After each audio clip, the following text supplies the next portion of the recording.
What's up, everybody? Welcome to another episode of Wisconsin Fishing and Outdoors. Today I'm going to be talking to you guys about my 2017 rod and reel arsenal.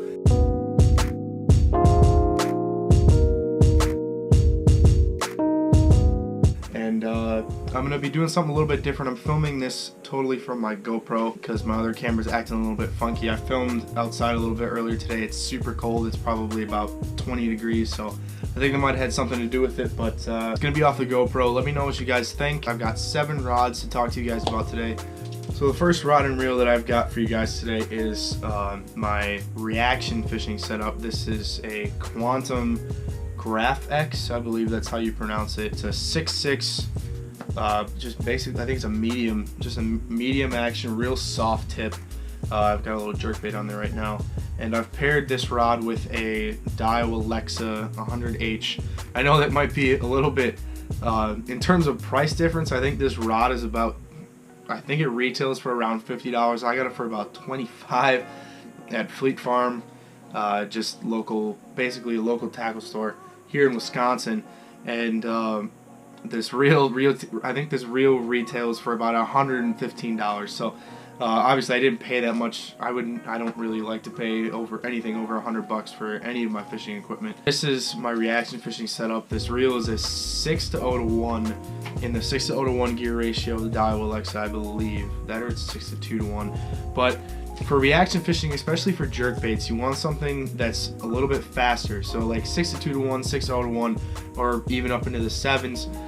You want something a little bit faster. So when you're twitching that rod and you're twitching that jerkbait and you're really ripping that thing, every turn of the handle, you should only have to do 1 turn or maybe 1.5 turns to get that slack up in the line. So then you can go right into another jerk, or even in any other kind of twitching. Like I use this for flukes sometimes, but I've got 10-pound, I believe I have Sunline FC Sniper Sunline rigged up on here, 10-pound Daiwa Lexa with the Quantum 6.6 GraphEX rod. Next up, we've got my kind of power fishing setup. Basically, this is my moving bait setup. This is chatter baits, spinner baits, I don't know, small topwater, stuff like that. But this is a Team Daiwa, well, it's a Daiwa, Team Daiwa rod, 6.6, medium heavy, is more on the heavy side though. Definitely got a really stiff backbone, and I like that for fishing spinner baits and chatter baits and stuff like that, because they have so much vibration, so much resistance in the water. I also use this for a little bit deeper cranking and anything that has a lot of resistance, because I like that stiffer backbone. Makes it a little bit easier to get that bait in without tiring your arms out too much. I've paired this rod with a Shimano Caenan. This is the kind of older Shimano Caenan. This is a Caenan 100. It's in the 6:5:1 gear ratio, so a little bit slower, but it's got 7 bearings. It's a really nice reel. This is actually my all-time favorite reel that I've ever actually owned and used and operated. This is my favorite reel I've ever owned, basically, is what I'm trying to say. I've got some 12-pound Seaguar InvisX rigged up on here right now for just all-around chatterbaits, spinnerbaits. Again, just basic moving baits, power fishing, trying to trigger those reaction strikes as well. Team Daiwa TD rod 6.6 with a Shimano Caenan reel. Next up, we've got, and this is my kind of shallow cranking, a little bit heavier jigs, just kind of another all-around good rod just for pretty much anything I found that this thing can handle. This is an Garcia BlackMax, really inexpensive rod. I think this thing retails, the rod itself, usually it comes in a combo, but the rod itself I believe retails for around $45. So really inexpensive, and I found that this rod does really, really well in a lot of different situations, including topwater. I used this for frogging last summer, and it actually did pretty well. But I've got this thing paired with a Shimano Caius, which is I believe this is a 6:3:1 gear ratio. It's a 150 size. I've got some 12-pound Seaguar InvisX on there.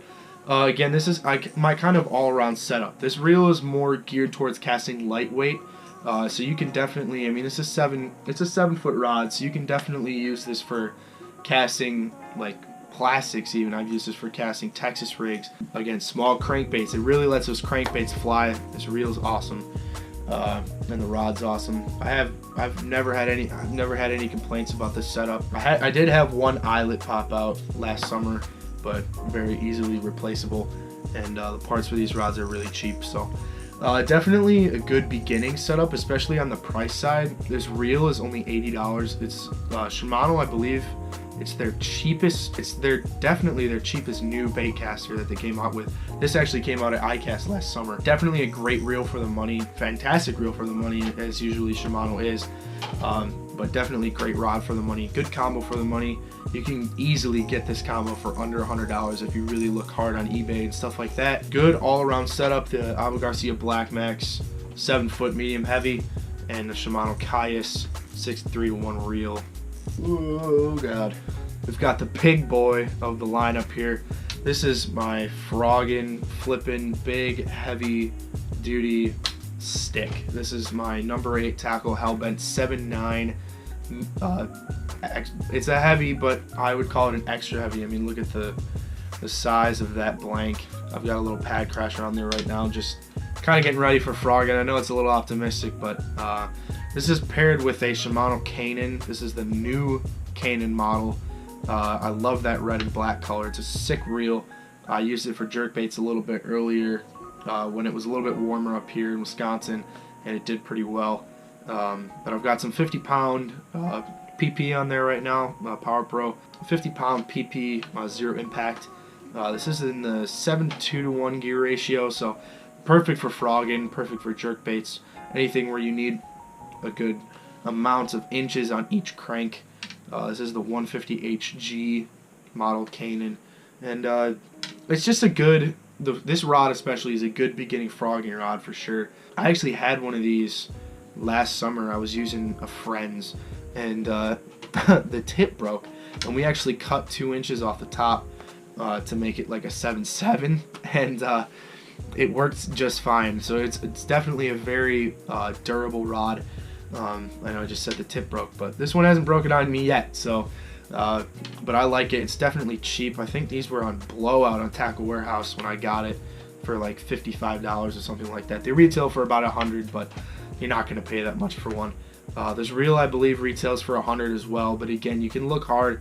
If you do your research, you can find some for around $70, but definitely a good quality Shimano reel as usual. No complaints on this setup so far. I haven't really used this together yet. Obviously, I can't wait to. I can't wait to get out and get on the frog bite. All right, the last combo in my bait casting lineup here is this kind of a feather setup, really. This is it's kind of a heavy duty setup for jigs and stuff like that, but I use it for lighter jigs as well. This is a Favorite Whitebird. I guess it's actually a Select Whitebird, but it's made by Favorite, and this is definitely their cheapest rod. I believe this retails for $50, but I've got a little jig tied on there right now. I've paired this 7-foot medium heavy rod with a Shimano Citica. This is the larger 200 size Citica. You can see it's a little bit larger than, if I can get the Caius up here, if you can see it compare, definitely a little bit wider and a little bit beefier than that Caius. This is definitely obviously a step up from the Caius. This comes with X ship. Nice voice crack there. This reel is a little bit harder to find cheap. I think I got this one at a fishing expo, so definitely obviously that helps a little bit in the deal area of the price range, but it retails for a little bit more. I believe this retails for $150, so it's going to be harder to find cheap, but I don't think any of my combos here are more expensive than $200 if you bought everything for retail price. So because this rod I think is only $45 right now on Favorite's website. I've got some 20-pound Seaguar InvisX on there. I know that sounds overkill, especially this is only a 3/8 ounce jig, flipping jig, but you know, I fish in a lot of rocky and wooded timber and stuff like that, like dirty lakes like Winnebago and ponds and stuff like that, where there's a lot of things to get hung up on and there's a lot of things to fray your line. I lost more fish last summer than I have in my entire life, just because I wasn't using the right line, so I can lay into those fish just a little bit more. But yeah, Favorite Whitebird with the Shimano Citica 200. the first combo of my 2 spinning setups is going to be this number 8 Blackout rod. This is a 6.6. I believe this is even the HTC3 model right there. A little bit of a step up from that Hellbent that I had over there in terms of the graphite, I believe, or carbon or whatever this is. But this is a 6.6 medium light action, so this is going to be kind of my drop shot setup. You can see I haven't even got one set up there. I've got this really nice rod paired with a Okuma Ceymar reel. This is the best spinning reel for the money I have ever purchased in my entire life. I got this at a small tackle shop down in Milwaukee, and I started using it for those creek smallies and river smallies down there, and I have absolutely no complaints about this reel. Went down to Florida and caught saltwater fish with it, and then I used it up here for numerous different applications, and it's worked flawlessly for me. $38 I got this reel for, and I believe even on Tackle Warehouse it's only $50, so definitely a great reel for the money. This rod I believe was only $60 when I got it too, so it's a really nice setup. It's absolutely a feather. It's crazy light, and this rod is, I mean, it's not 5 ounces, maybe it's a little bit more, but it's so light. This rod is unbelievably light as well. That graphite really lets that line fly out of there, and super sensitive. That's why I love it for drop shot fishing, because you can really feel that weight dragging on the bottom. You really feel when a fish even barely timidly eats your worm or whatever you've got on your drop shot hook. Again, these voice cracks, man, God, I feel like I'm going through puberty again. But also the setup for drop shot fishing I usually like is 20-pound straight braid down to a 8-pound. I believe this is just, I don't even know what kind of fluorocarbon. I believe it's Seaguar fluorocarbon, 8-pound fluorocarbon leader, and then just even mono down to that weight, just to kind of increase that sensitivity. And this like a size 2 drop shot hook. You can go smaller. I wouldn't go any bigger than a size 2. Number 8 Blackout 6.6 medium light with that Okuma Ceymar C30.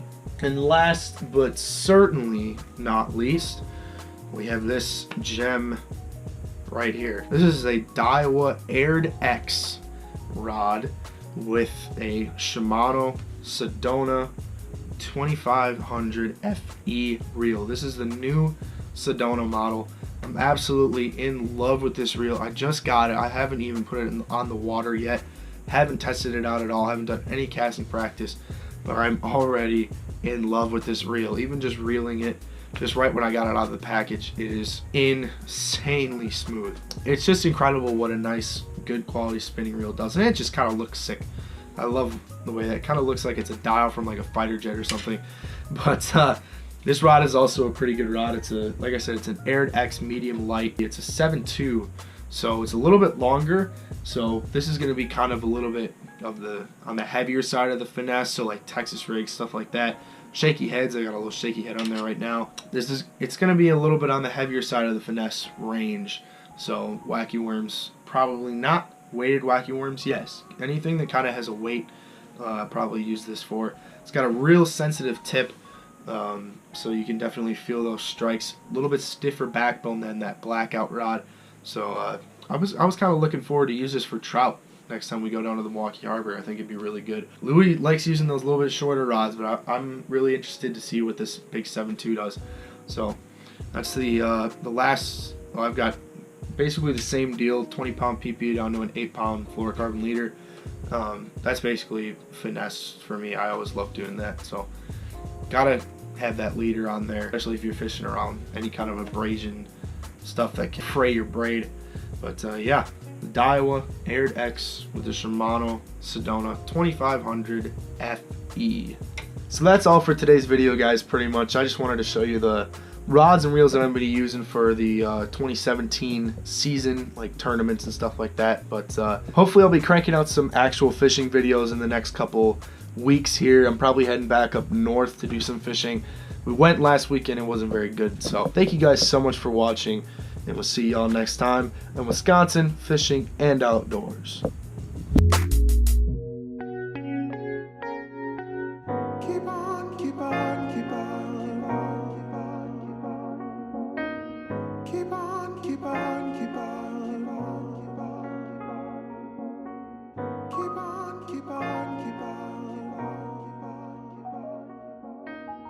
keep on, keep on, keep